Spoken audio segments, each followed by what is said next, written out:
issue. There is just so much mistrust and distrust that is taking place. And to answer this question this morning, we are joined on the line this morning by political analyst Professor Sipho Seepe. Professor Sipho, good morning to you. Welcome to the show. Good morning. Yes, wonderful that you're able to join us now, looking at South Africa and the two words, failed state. And this seems to be featuring a lot more prominently.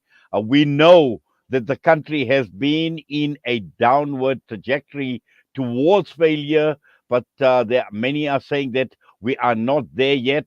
We've heard President Cyril Ramaphosa, who is adamant saying that South Africa will not be a failed state. And just looking at the state of affairs where we are at this point in time, and are we heading towards failure or have we failed already?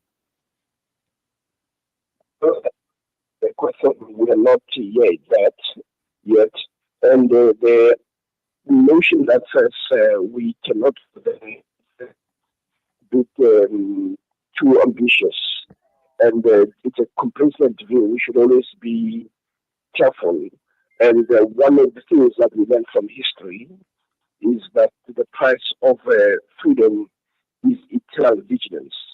What we know is that we may have a functioning state in a formal sense, so that you have a government, that you have a treasury, you have tax collection, you have the police, you have regular elections, you have a judiciary, we have all that.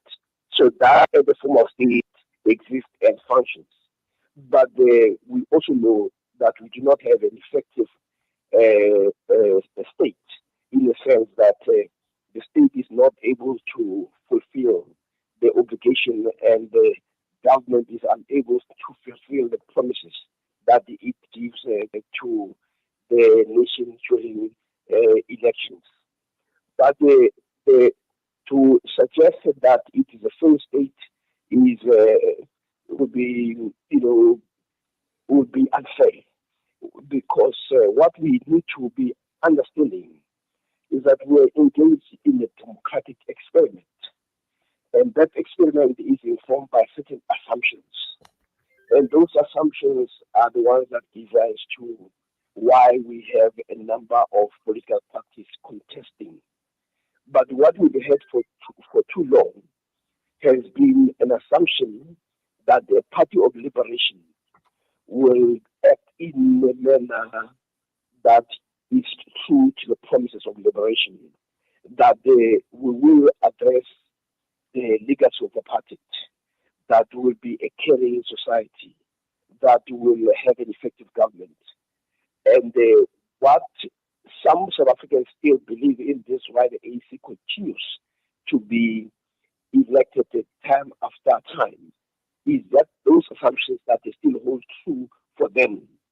But the first stage will only occur when we no longer even believe in any elections where people resort to all forms of unconstitutional means of seizure of power, when there would be no go areas, when there would be just a general anarchy.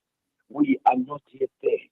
But the elements of that, of disorder, are there. And what it means that we must go back to addressing those assumptions that we had. Remember, if you think about the Western Cape, the ANC used to run the Western Cape. And when the ANC began to fail, the Democratic Alliance started taking over the province bit by bit. They took over the Cape Town as a city, and they moved. And now we coming here to Gauteng, where we have it is new forms of government, and people accept that. So for as long as we have a processes to deal with people's discontent, and people are not arrested for doing that, then we have a certain degree of formal functioning of the state.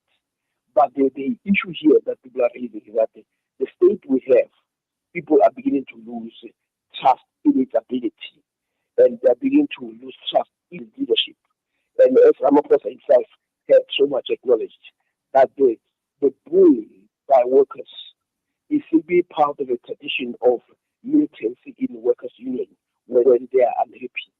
But the militancy itself is not a problem. It's simply an expression.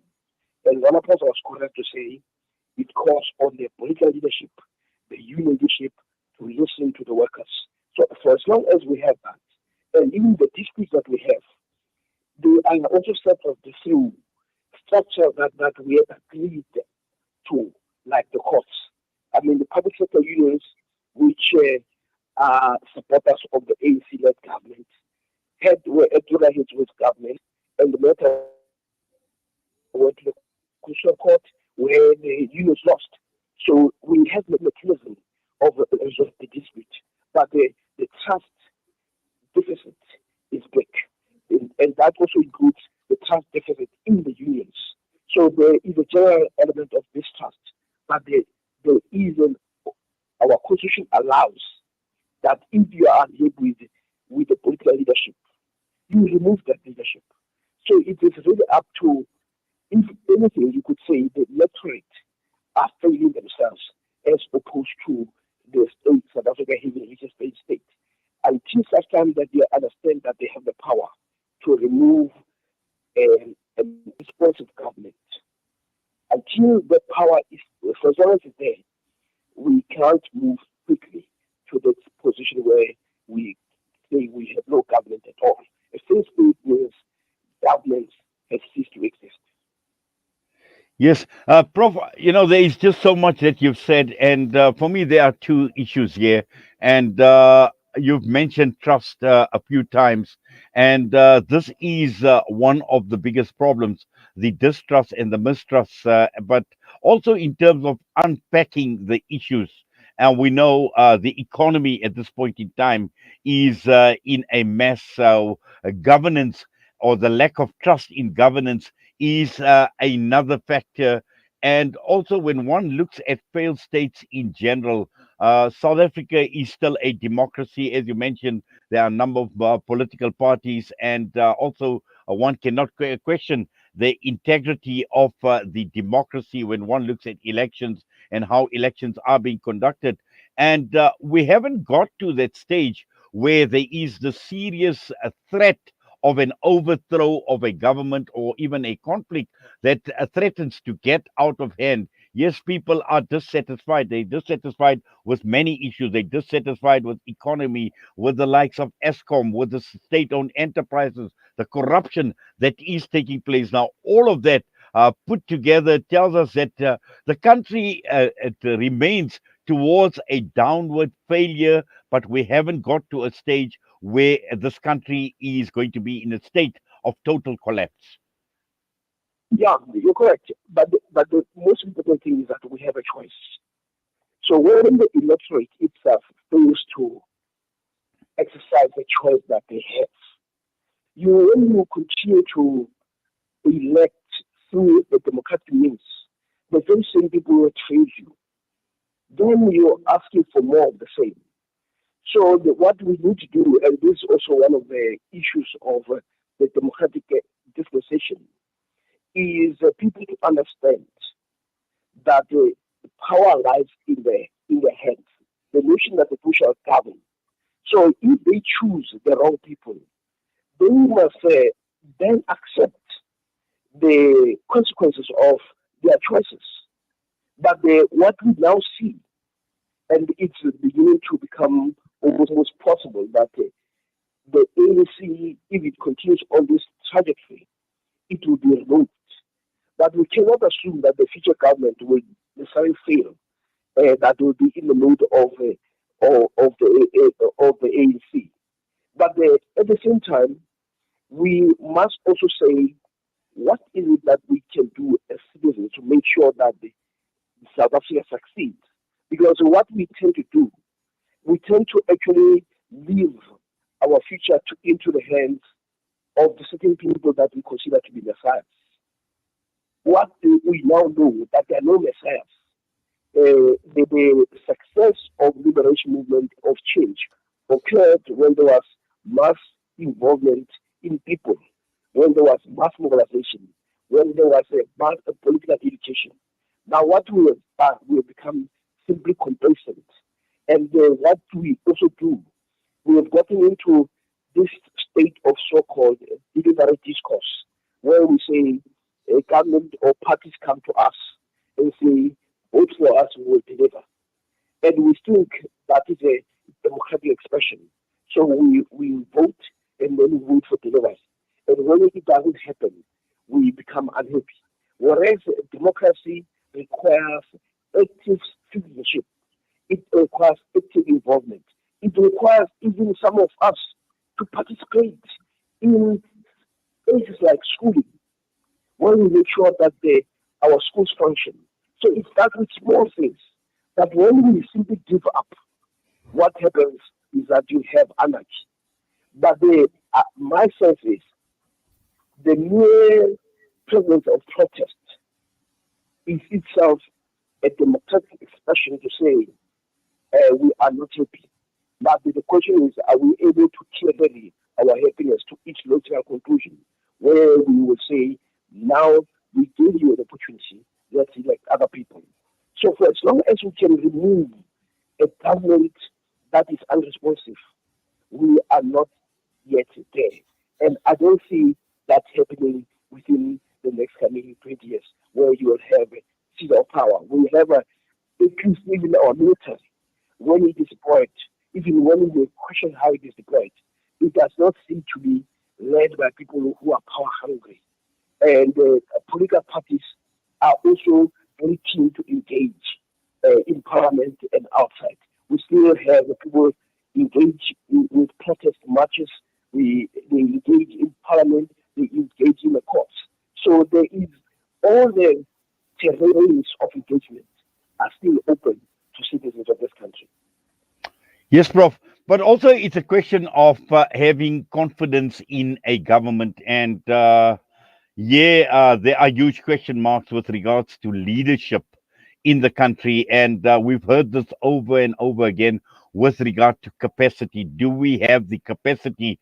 And one of the statements that President Cyril Ramaphosa says that we are not a failed state yet. We will not get there. We are not a failing state because we are rebuilding the capacity of the state and taking every step to rebuild that capacity. Now, this is where we are looking at the government at this point in time very, very closely. In fact, the radar is on the government on whether the government has the capacity and also, more importantly, those steps in building or rebuilding state capacity because that we have lost. And this is something that we need to regain. Yeah, I mean, the future is in our hands. The issue of capacity does not require, it's not something then that will be heavily said. In the same way that the destruction of capacity is something that was also within our control. And I'm not sure that Ramaphosa is the right person to talk about the building capacity of the state because when you think about the SOEs that he was also responsible for since 2015, they are collapsing. What he has been eager to do is to continue to sell them. When he was a member of a non-union board, he was more concerned about the profits. Hence, we end up with Marigana. So it is easier for these people to talk. And when he removed on the wage settlement that the unions, public sector unions, entered with government in 2018, and you end up with this matter being in the court and this calculating in his being booed. He that it does not mean he is the right person. So he talks the talk, but he doesn't walk the talk. So that is its issue. And even when we deal with this issue of corruption, we also see how selective the issue of corruption is because he is a factionalist of note. In the same way that the person like the Mbeki that he brought is also another factionist. So if you want to talk about issues of building the state, you must also build confidence, and confidence comes with consistency in dealing with issues. You cannot be dealing with corruption and you only target the people that you consider to be political enemies.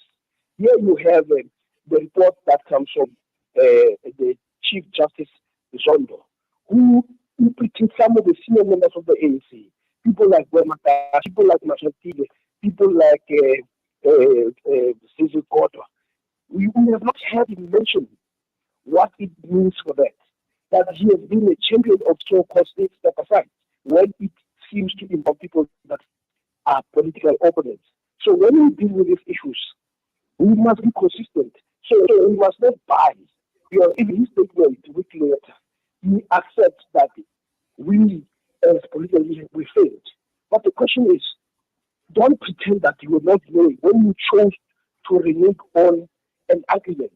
You were not aware that you are reneging on an agreement that you had with workers. So talk is cheap, and but what we people must come to accept is that at any level, when you have people representing when they feel you remove them. The problem with our people is that they have been loyal to a fault. They have believed too much in the rhetoric and they've believed too much in the people's history of struggle. But we know that the history of struggle does not tell you anything. In the same way that when Ramaphosa was the leader of unions, once he got into the board and co-opted by his understanding of the interests of workers disappeared. He was now more interested in the issue of profits. So the issue is judge people about what they do, not what they promise, and judge them not on the basis of their history, because the history, even though it helps to understand where people come from, it cannot be a predictor of a future behavior. Prof, we're going to put you on hold. We're going to go for a quick ad break. We'll be back with you in a minute or two. Yeah, I'm sorry. Unfortunately, I'm going to go to a meeting. I can't join you.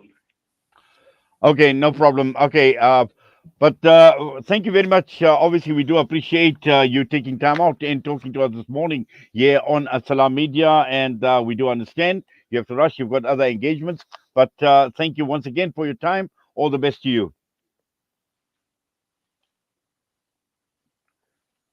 That was Professor Sipho Seepe, and just looking at the big picture in South Africa, and there's just so much more to unpack, and I'm sure we will unpack some of these issues when we come back after this break.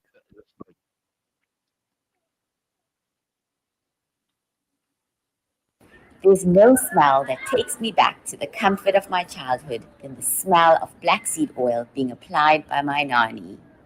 Now